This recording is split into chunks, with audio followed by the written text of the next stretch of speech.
Bismillahirrahmanirrahim. Lagrange brackets. Suppose U and V are two functions of set of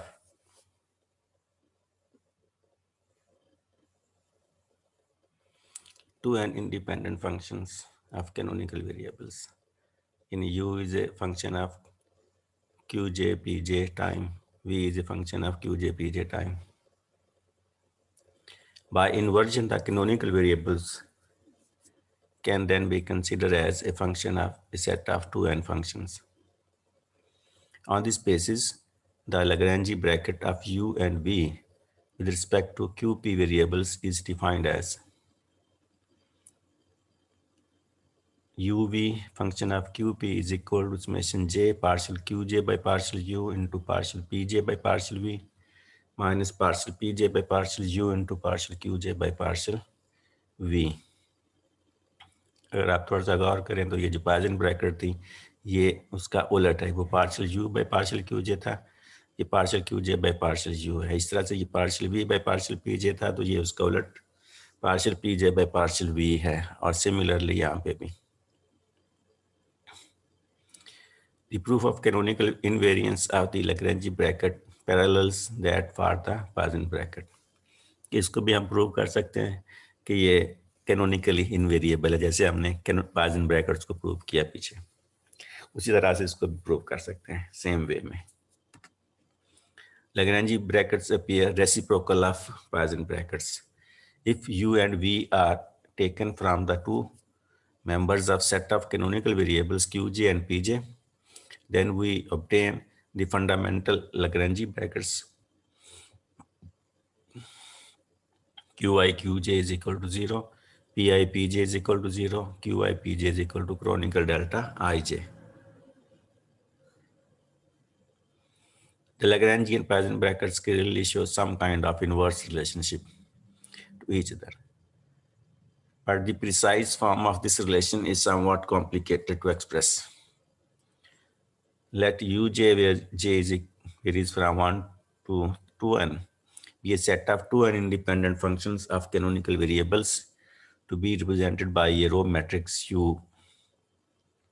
Then the Poisson Lagrange bracket of U with U is the 2n by 2n matrix with ijth element, whose ijth element is Ui Uj, with the similar description of Poisson bracket of U. The reciprocal character of two brackets manifests itself in the relation Lagrange bracket of U with Poisson bracket of U is equal to -1.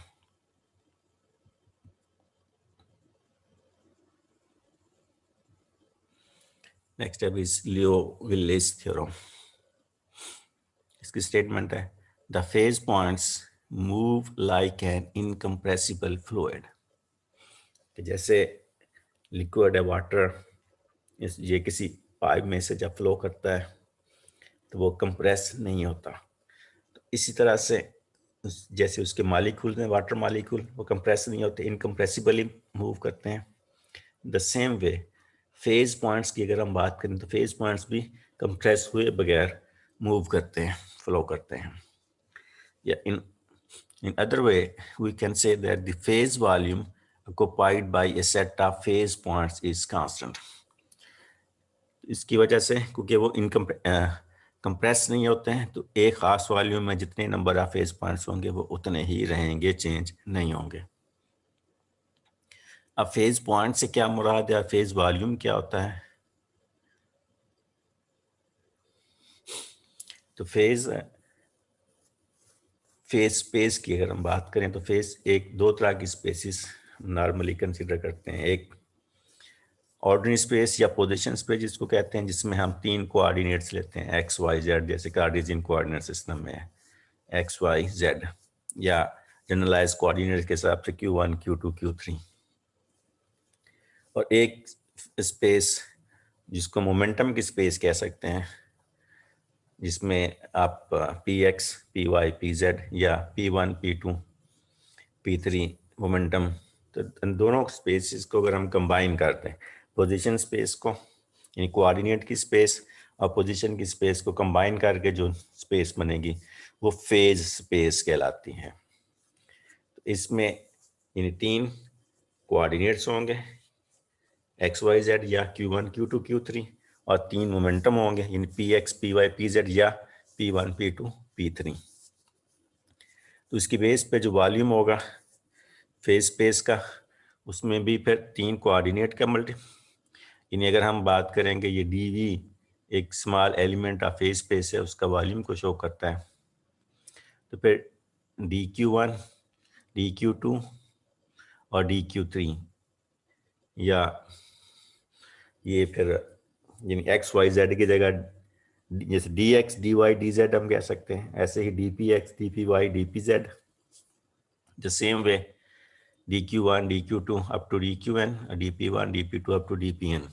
इनकी multiplication जो है वो हमें volume of the phase space देगी। dqi या इसको generally हम यूं भी लिख सकते हैं dqi dpi I is equal to 1 to n। This may be regarded as the element of a volume in phase space। अब हमने ये शो करना है कि फेज वॉल्यूम यानी ये जो volume of the phase space है दिस रिमेन्स कांस्टेंट, के ये चेंज नहीं होता, सेम रहता है।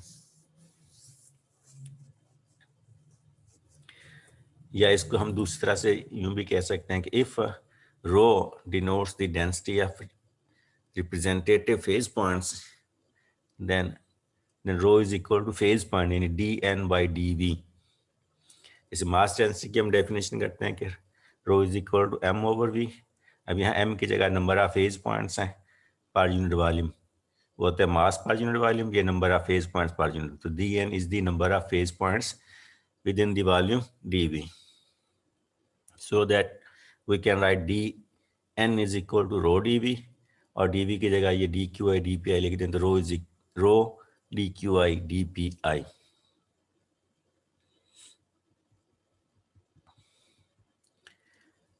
Now consider the figure an element of area in the qi pi plane। ये फिगर है, ये हम एक एरिया कंसिडर कर रहे हैं। ये इस एक्स एक्स के लॉन्ग क्यू आई यानी कोऑर्डिनेट है और वाई एक्सिस के लॉन्ग पी आई यानी मोमेंटम है। तो ये कोऑर्डिनेट और मोमेंटम की स्पेस है। इसमें हम ये शो कर रहे हैं कि ये पॉइंट्स हैं जो इस तरफ को मूव कर रहे हैं इस डायरेक्शन में, और ये यहाँ से लेके यहाँ तक ये डी क्यू आई जो है वो डिस्टेंस से पास होते हैं, इस तरफ को लोग जो है ना वो मूव करते हुए जा रहे हैं। या फिर कि ये पॉइंट्स हैं ये नीचे से ऊपर की तरफ मूव कर रहे हैं और वो ये डी पी आई डिस्टेंस जो है इससे गुजरते हुए D P I distance cover करते हैं। हम ये कंसिडर कर रहे हैं कि ये कुछ पॉइंट्स हैं जो इधर से ये लेफ्ट एज है इस एरिया का जो D Q I D P I है, लेफ्ट एज से एंटर होते हैं या फिर राइट एज से लीव करेंगे।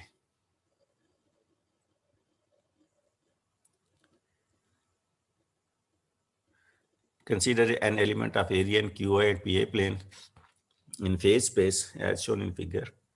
The number of representative points moving across the left hand edge into the area per unit time। हम कहते हैं कि DNL represents the number of phase points that are entering from the left hand side per unit area per unit time, and DNL is equal to rho dv by dt। कि dn ये था हमारा कि dn is equal to rho dv, तो ये हमने dn is equal to rho dv और l left hand side है इसलिए हमने उसको साथ l की टर्म लिख दिया। तो dvl और चूंकि पर यूनिट टाइम है इसलिए हमने इसको dt से डिवाइड कर दिया है। रो और dvl की जगह ये dqi dpi लिख दिया, तो ये रो dqi by dt into dpi, क्योंकि मोशन अब d जो है वो qi के साथ भी है dpi के साथ भी है। तो ये qi के साथ भी यानी dqi को भी dt से डिवाइड कर सकते हैं, dpi को भी dt से डिवाइड कर सकते हैं, क्योंकि मोशन हम कंसिडर कर रहे हैं अलोंग qi की डायरेक्शन में मोशन ले रहे हैं, इसलिए हम जो डिवाइड करेंगे dt के साथ वो dqi होगा, तो ये dqi by dt qi dot बन जाएगा। तो ये रो qi dot dpi, this is the number of phase points that are entering in the area dqi dpi. Let dnr denotes the number of those phase points which leave the right hand edge of the element dqi dpi, and therefore it is given as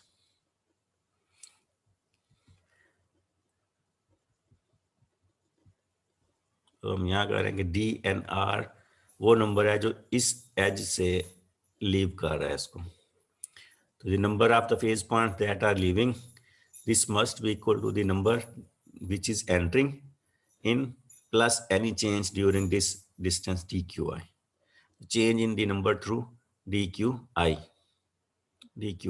जे नहीं D Q I. So D N R is equal to number जो enter हुआ था अभी हमने ऊपर निकाला rho Q I dot D P I plus ये partial by partial, क्योंकि वाई क्यू आई के अलॉन्ग ये मूव कर रहा है तो क्यू आई के लिहाज से चेंज पार्शियल डेरिवेटिव चेंज को शो कर रहे हैं rho Q I dot D Q I D P I, क्योंकि डी क्यू आई वो डिस्टेंस है जिससे ये गुजर के जा रहा है। और इसमें से फिर ये डी पी आई को कॉमन निकाला है तो rho Q I dot plus partial by partial Q I rho Q I dot T Q I. Let the net increase in rho in element of dqi dpi due to flow in the horizontal direction। कि यहाँ से जो enter हुए जहाँ से ये leave कर गया इन दोनों से, तो d n h along the number of change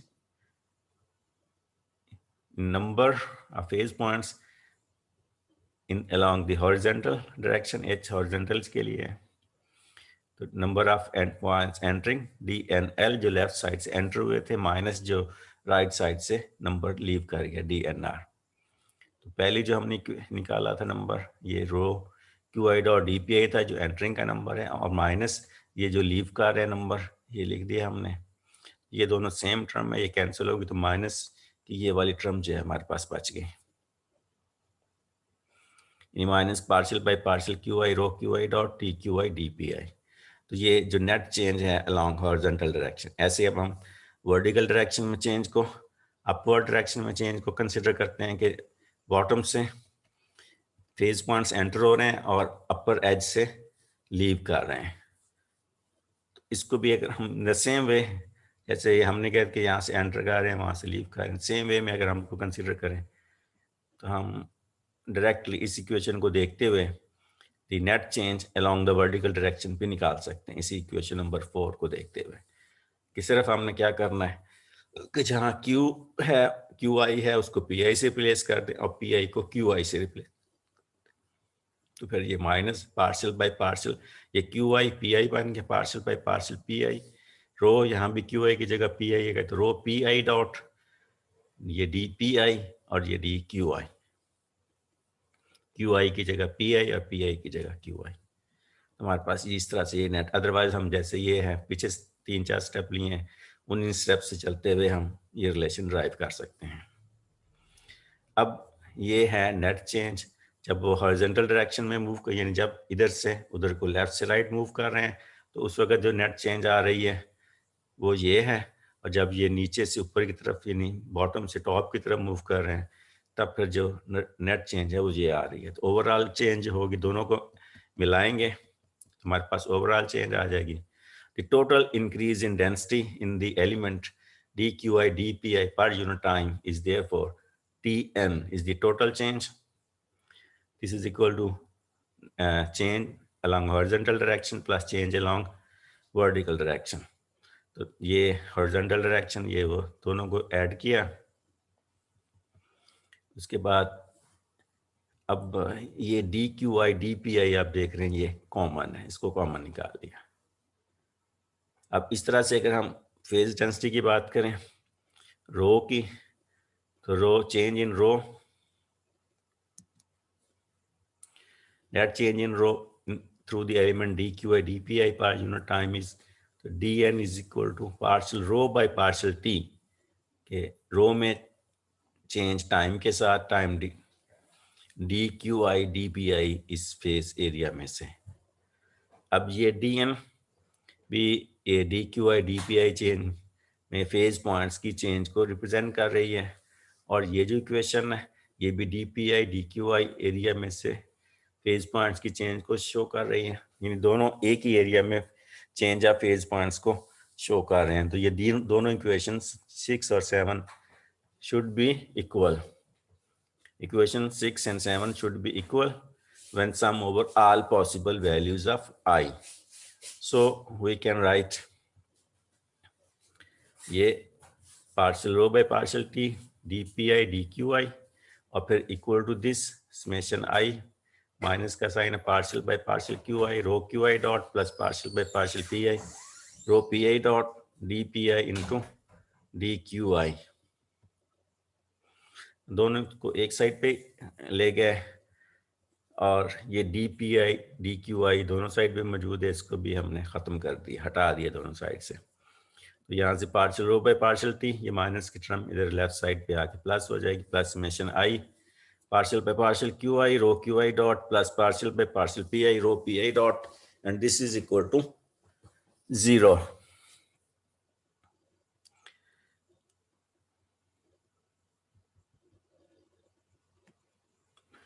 अब इसको एक्सपेंड कर दें, partial rho by partial T plus summation I, ये डेरिवेटिव लेंगे तो ये दो मल्टीप्लाई हो रही है टर्म, तो प्रोडक्ट फार्मूले से आएगा। पहले रो का डेरिवेटिव लिया partial rho by partial Q I dot, फिर प्लस रो को छोड़ के क्यू आई डॉट का डेरिवेटिव तो partial Q I dot by partial Q i, plus इस तरह से यहाँ भी प्रोडक्ट फार्मूले से पहले रो का derivative partial rho by partial P I into P I dot, फिर plus rho into partial P I dot by partial P I equal, and this is equal to 0।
अब इसमें ये जो रो डेंसिटी वाली terms हैं इनको इकट्ठा कर लें तो इनमें से ये डेंसिटी कॉमन निकाल सकते हैं, और इस तरह से इन दो टर्म्स को इकट्ठा कर लें तो हमारे पास जो रिलेशन बनेगा वो ये है कि दो टर्म में से डेंसिटी कॉमन निकाल लिए और या बाकी दूसरी दो टर्म्स को कंबाइन कर लिए। Now we consider rho as a function of generalise coordinates q i, generalise momentum p आई और टाइम। तो इनको सामने रखते हुए जब यहाँ से हम इसका टोटल टाइम डेरिवेटिव निकालेंगे D rho by D T, तो this will be equal to summation I, और रो का क्यू आई के लिहाज से डेरिवेटिव और क्यू आई का टाइम डेरिवेटिव, यानी partial rho by partial Q I and D Q I by D T, फिर प्लस पी आई के लिहाज से summation I partial rho by partial P I और पी आई का time derivative D P I by D T, फिर plus partial rho by partial T और T का time derivative जो कि 1 होगा। इसको फिर हम यूं भी लिख सकते हैं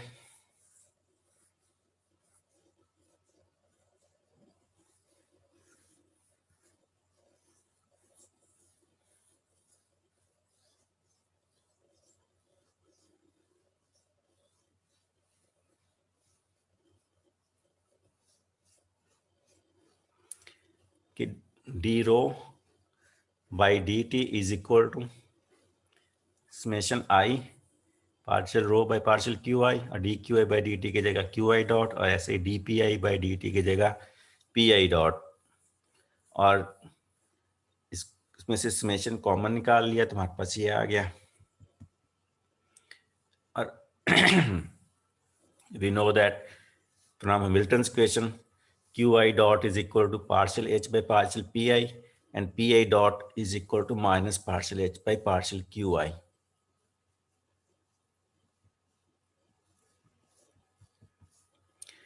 और इसका इक्वेशन का qi के लिहाज से पार्शियल डेरिवेटिव लेंगे और इस इक्वेशन का pi के लिहाज से पार्शियल डेरिवेटिव लेंगे। तो partial by partial q mean partial qi dot by partial qi is equal to partial by partial qi of partial h by partial pi। तो यहाँ pi के लिहाज से derivative partial pi dot by partial pi into minus partial by partial pi of partial h by partial qi। अब इन दोनों terms a और b को ऐड कर लें तो हमारे पास ये आ गया कि partial P I dot by partial P I plus partial Q I dot by partial Q I equal to this term partial by partial Q I और partial H by partial P I and minus this term partial Q I by partial H by partial P I. अब देखेंगे दोनों terms same है, इसमें partial P I को अंदर partial Q I, इसमें ऐसे ही पार्शियल पी आई और पार्शियल क्यू आई को हमने इंटरचेंज किया हुआ है। इस केस में देखें ये पी आई था तो पी आई वाली टर्म को अंदर कर दिया, क्यू आई डेरिवेटिव को हमने बाहर पहले कर दिया। तो अब ये दोनों सेम टर्म है, एक प्लस किए माइनस किए, आंसर जीरो होगा। यानी partial P I dot by partial P I plus partial Q I dot by partial Q I जो है वो जीरो के इक्वल है।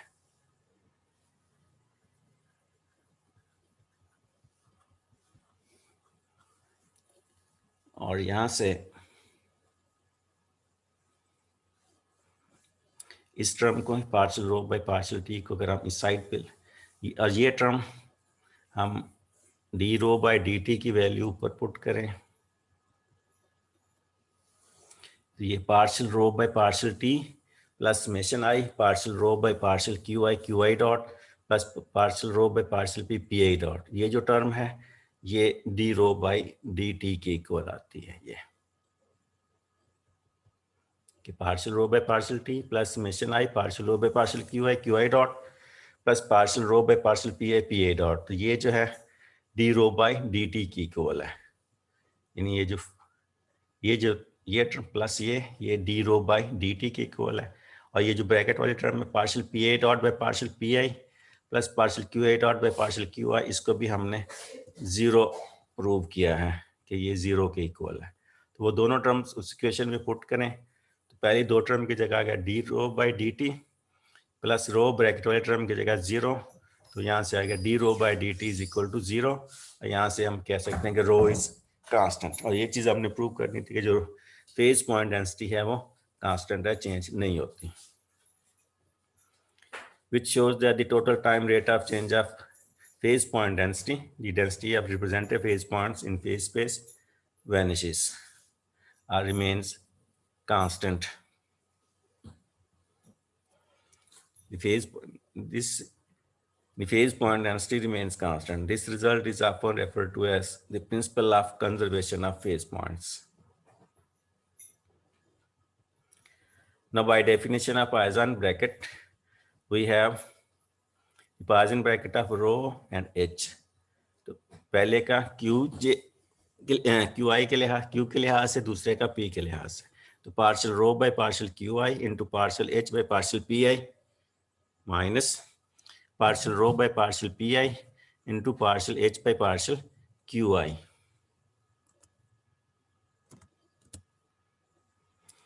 और इसको हम यूं भी पार्शियल, और हम जानते हैं कि partial H by partial P I जो है ये क्यू आई डॉट के इक्वल होता है हैमिल्टन इक्वेशन के मुताबिक।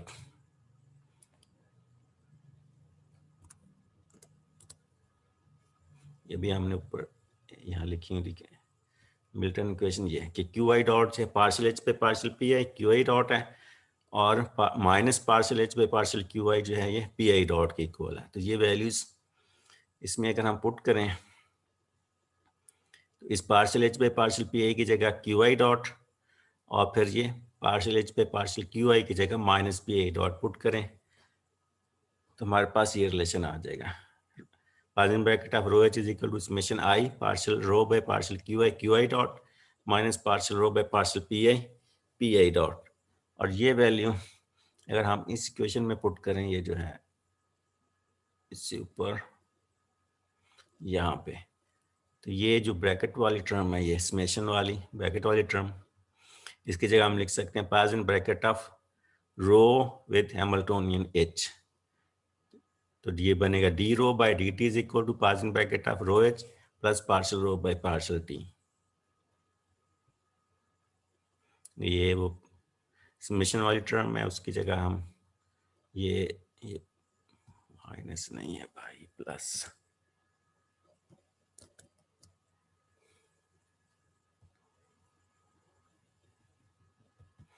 we have d rho by dt is equal to rho Parsing bracket of rho and Hamiltonian h plus partial rho by partial t, and this is the relation which can transform us from classical mechanics to quantum mechanics. यानी ये वो relation है जिसको हमने कहा था कि ये पार्शियल ब्रैकेट जो है वो ब्रिज का काम करती हैं क्लासिकल और क्वांटम मैकेनिक्स के दरमियान, और ये वो रिलेशन है जिसको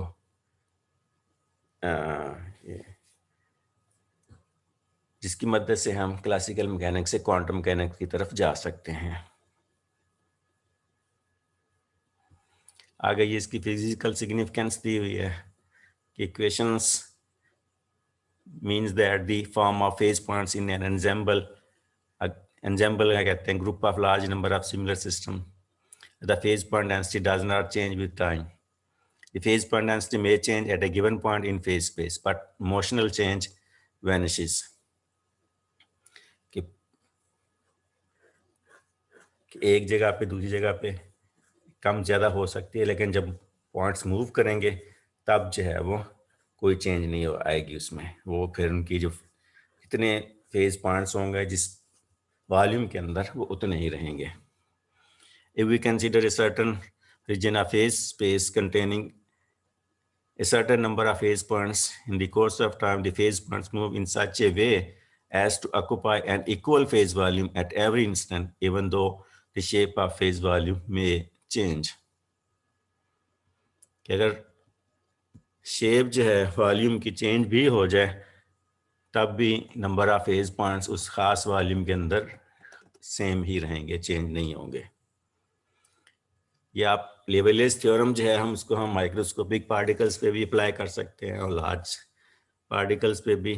for example in focusing particles properties of charge particle accelerator, कि जो पार्टिकल एक्सेलरेटर है उसमें हम एक बीम की फॉर्म में उसको देते हैं, फोकस करते हैं, तो वहाँ पे भी इसको हम लेवलेस थ्योरम अप्लाई कर सकते हैं। Study of motion of electron around the nucleus, इसको स्टडी कर सकते हैं। Particles motion in earth magnetic field या in stellar dynamics and galactic dynamics के कक्षाओं और जस्तारों की जो मोशन है उसके ऊपर भी इसको अप्लाई किया जा सकता है। पर शर्त ये है कि स्टार क्योंकि वो बहुत बड़ा हो तो उसको हम एक पार्टिकल की तरह ट्रीट करेंगे। अगर गैलेक्टिक डायनामिक गैलेक्सीज पे अप्लाई करना तो एक गैलेक्सी को हम एक पार्टिकल कंसीडर करें तो उसके ऊपर भी फिर हम ये लगा सकते हैं लेवलेस theorem. It is often impractical to calculate an exact solution for such complex systems. It would be obviously hopeless, for example, to calculate complete motion of 23 molecules in a volume of gas. एक एक particle की motion के बारे में discuss करना बहुत मुश्किल है, क्योंकि एक मोल में तकरीबन 10 की पावर 23 एवोगाड्रो नंबर जो है उसके हिसाब से नंबर ऑफ मॉलिक्यूल्स होते हैं, तो एक एक मॉलिक्यूल की आप जो है वो मोशन को डिस्क्राइब नहीं कर सकते, तो इसलिए एक ग्रुप की एक मोल की अब हम बात करते हैं। In addition the initial conditions are often only incompletely known. The statistical mechanics therefore makes no attempt to obtain a complete solution for a system containing many particles. It aims instead is to make prediction about certain average properties of at a given time, examining the motion of a group of large number of identical particles. एक दो particles की बजाय group एक mole या इस तरह की हम बात करेंगे. The group of similar systems is called an ensemble of system, and it is to be seen as an intellectual construction similar to and represent at one time the properties of actual system as developed in course of time. कि वो फिर एक group अगर आप लेंगे उस तरह के बहुत सारे ग्रुप्स को आप मिला के जो एक बड़ा ग्रुप बनाएंगे, बड़ी असेंबली बनाएंगे, उसको हम एंजेम्बल का नाम देते हैं. और वो जो एक ग्रुप या एक एंजेम्बल है वो उस सिस्टम के एक एक पार्टिकल की प्रॉपर्टीज को डिस्क्राइब करेगा.